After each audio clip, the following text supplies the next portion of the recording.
নওশাদের মারে মুসলমানের ভালো করবে না মাটা করবে খাঙ্কি ছেলে সেটা বলা আগে আব্বাস আর নওশাদের উত্তর দিতে হবে না তো খাঙ্কি ছেলেকে রেখে দেবো দুই খাঙ্কি। আমি আর 24 ঘন্টা অপেক্ষা করছি ওই ব্যক্তিটি প্রকাশ্যে এসে যদি এই বক্তব্য প্রত্যাহার এবং এই বক্তব্য তার ভুল হয়েছে এই মর্মে তিনি না বলেন, আমি আব্বাস সিদ্দিকীর ছোট ভাই নওশাদ সিদ্দিকী বলছি, ওনাকে আমার কোন কোন জায়গায় আইনি লড়াই করতে হবে আপ টু দিল্লি পর্যন্ত, আমি ওনাকে ছাড়বো না। আমি রাজনৈতিক সৌজন্যতাকে পছন্দ করি, প্রাধান্য দিই। আমার ভুল থাকলে আপনি আমাকে রাজনৈতিকভাবে প্রতিহত করবেন। শব্দ চয়নের ক্ষেত্রে আপনি যে মাত্রা ছাড়িয়েছেন এটা ছেড়ে কথা বলবো না। তবে হ্যাঁ, আমি কাঁটা তোলা দুর্গন্ধ চাপা দেওয়ার পক্ষে নয়, আমি আইনি লড়াই করব। সে আইনি লড়াই যে কি ভয়ঙ্কর লড়াই হবে উনি বুঝতে পারছেন না। স্রেফ একটা মানহানি মামলা নয়, আরও কিছু পদক্ষেপ আমি আইনি লড়াই নেব, যেটা থেকে ওই আহসান মোল্লার ভাই কে আছে সে পরিত্রাণ পাবে না। আহসান মোল্লার 14 পুরুষ ওকে বাঁচাতে পারবে না আইনি লড়াই। আমি এই চ্যালেঞ্জ করে গেলাম। হ্যাঁ, আর একটা কথা বললাম, উনি উত্তেজনাবশত যে কথা বলেছেন, আমি 24 ঘন্টার সময় দিচ্ছি। উনি ওনার বক্তব্য আজ থেকে 24 ঘন্টা যে উনি ওনার বক্তব্য যদি প্রত্যাহার করে নেয়, আমরা আমাদের একটা পরিবারের একটা লেগেসি আছে, ঐতিহ্য আছে, সেই জায়গাটা থেকে দাঁড়িয়ে আমরা ক্ষমার নজরে দেখব। আপনাকে তো নেতারা একদম বলেছে ওর বাবা হচ্ছে শওকত মোল্লা। কি বলছি, ওর বাবা শওকত মোল্লা আর ওদের নেত্রী মমতা ব্যানার্জি। তাদের ক্ষমতা থাকে তো আমাকে বেঁধে রাখতে বলো। 26-এর বিধানসভা এগিয়ে খুব বেশি। আমি তো 1 নম্বর ব্লকে ওই জন্য এসেছি, আমি 1 নম্বর ব্লকে এসেছি। ওরা যেখানে উঠা বসা করে, ওরা যেখানে দায়িত্বশীল আছে সেখানে এসেছি। কি করতে পারে সেই থেকে রাজনৈতিক টেনশনটা অবৈধ পন্থা অবলম্বন করে মারামারি হানাহানি খুনোখুনির দিকে নিয়ে ওরা চলে গেল। আপনারা দেখুন পঞ্চায়েত নির্বাচনে কিভাবে বোমগুলি পিস্তলে আইএসএফ সহ সাধারণ মানুষের উপর আক্রমণ চালিয়েছে, তাদের ভোটাধিকার কেড়েছে। লোকসভা নির্বাচনেও এই প্রাণগঞ্জ, জাগলগাছি, তারপরে আপনার নারায়ণপুর অঞ্চলে কিভাবে ভোট লুট করেছে। তারপরে আমরা কি দেখছি, গত 10 তারিখে ভাঙড়ের এক মানুষকে খুন করলো। তার রাজনৈতিক পরিচয় আছে, সে তৃণমূল কংগ্রেসের একটা দায়িত্বশীল অঞ্চলে। কিন্তু প্রশ্ন, খুন করার সাথে সাথেই শওকত মোল্লা আইএসএফকে দেখে দেওয়ার চেষ্টা করলো। আইএসএফ করেছে, আমার নামেও বললো। কিন্তু দেখুন লাস্ট আপডেট যেটা আমার কাছে আছে, যে যাকে খুন করেছে রাজ্জাক খাঁ, একদা তিনি আরাবুল সাহেব ঘনিষ্ঠ ছিলেন, এখন শওকত সাহেব বলছেন তিনি শওকত ঘনিষ্ঠ। তাহলে আর যাকে গ্রেফতার করেছে মুফাজ্জল মোল্লা, সেও আবার শওকত সাহেব ঘনিষ্ঠ।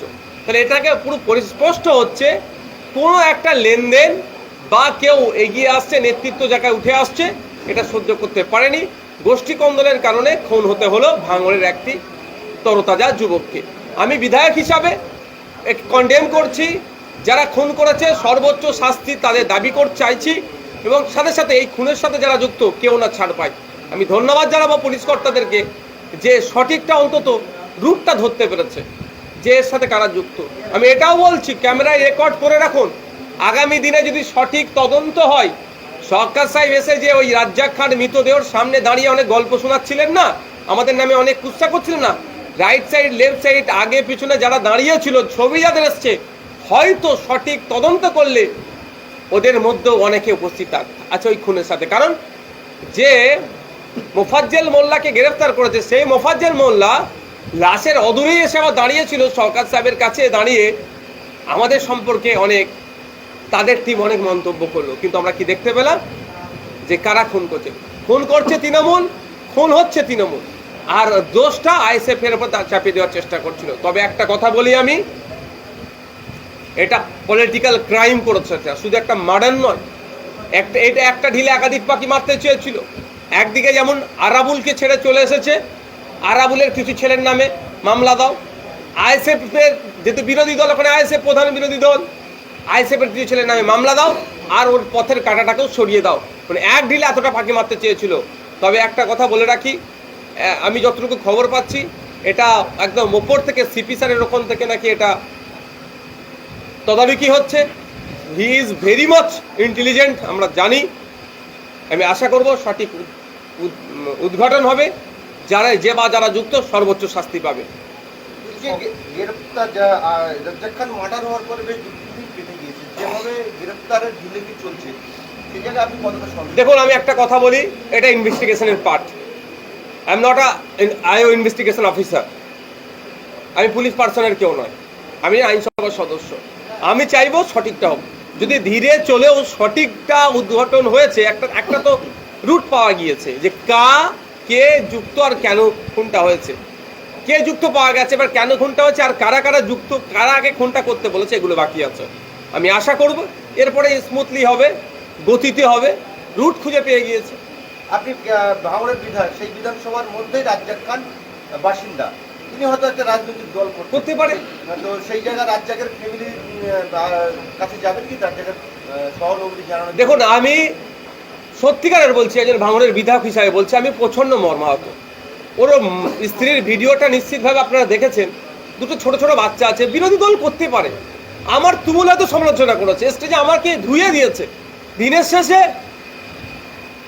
সে ভাঙড়ের একজন ভোটার, আমি কোনোদিন তার মৃত্যুতে খুশি হতে পারবো না, আমার ওই রুচি নেই।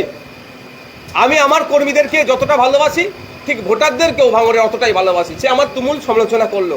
আমি একটা কথা বলি, যারা খুন করেছে আমি তাদেরকে শান্তির ঘুম ঘুমোতে দেবো না। পরিবারের সাথে যোগাযোগ আমার হচ্ছে, পরিবারেরও কিছু বাধ্যবাধকতা থাকছে, ফলে আমি সবটা পাবলিক ডোমেইনে ডিসক্লোজ করবো না। আমি চাই এর বিচার হোক। যদি কেউ ঢিলেমি করে, কাউকে যদি বাঁচাবার চেষ্টা হয়, আর কাউকে যদি মিথ্যাভাবে এর সাথে যুক্ত করা হয়, দেখুন একটা কথা বলে দিই, বাঁচবার জায়গা নাই। একজন গ্রেফতার হয়েছে মানে এই মামলাটা আমি দরকার লাগলে চালিয়ে নিয়ে যাব। ওকে বাঁচাবার চেষ্টা হলো, মামলা সিবিআই যাবে প্রয়োজনে, তখন আবার এই মোফাজ্জেল মোল্লাকে খুঁজে বার করবে, আবার ওই যে দুটো বাইকে চেপে ঘুরে গিয়েছিল তাদেরকে খুঁজে বার করবে, আবার ওই জিয়ারুল না কি রেজাউল কি নাম একটা আর একজন জহিরুলকে খুঁজে বার করবে। এবং শুধু তাই নয়, আমি এটা বলে যাচ্ছি আপনাদেরকে ক্যামেরার মাধ্যমে, এই মোফাজ্জেল মোল্লা পেশাদার একজন খুনি।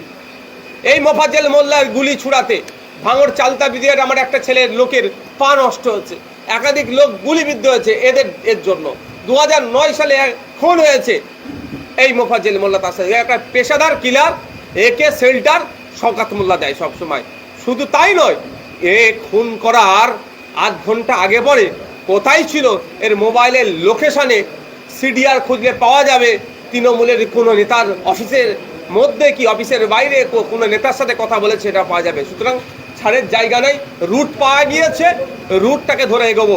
আমি আবারও বলছি, ও তৃণমূল করে বিজেপি করে আমার দেখার দরকার নেই। ও ভাঙড় রাজ্জাক খান ভাঙড়ের ভোটার, আমাদের ভোটার, আমি ওর প্রতিনিধি, আমারও দায়িত্ব আছে ওর পরিবারকে বিচার পাইয়ে দেবার। এই লড়াই চলবে যতদিন না ওই পরিবার ন্যায় পাচ্ছে, প্রয়োজনে আমি আইনি লড়াই করবো, পরিবারকে ন্যায় আমি পাওয়াবো।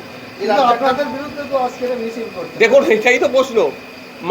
মূল্য তৃণমূলের সমর্থক, আর মূল্য তৃণমূলের নেতা, মাল্য তৃণমূলের নেতা, তাহলে বিচারটা কার কাছে চাইবে আর কাকে দোষী করবে, এটাকে ধামা চাপা দেওয়ার চেষ্টা হচ্ছে। আপনি বললেন না এত ঘন্টা পার হয়ে গেল, এতক্ষণ পরে কেন অ্যারেস্ট দেখাচ্ছে? দেখুন, কিছু প্রসিডিওর তাদের হয়তো আছে, আইনি ব্যাপারটা আমি বলতে পারবো না, কিন্তু সলিড জায়গায় তো ঘাটা দিয়েছে। এটা তো ভাঙড়ের মানুষ নিশ্চিত কে বা কারা খুন করেছে। আনঅফিসিয়ালি আমরা বলছিলাম, কিন্তু এবার অফিসিয়ালি বলতে পারছি যে তৃণমূলের নেতা খুন হয়েছে, আর তৃণমূলের নেতারাই খুন করেছে।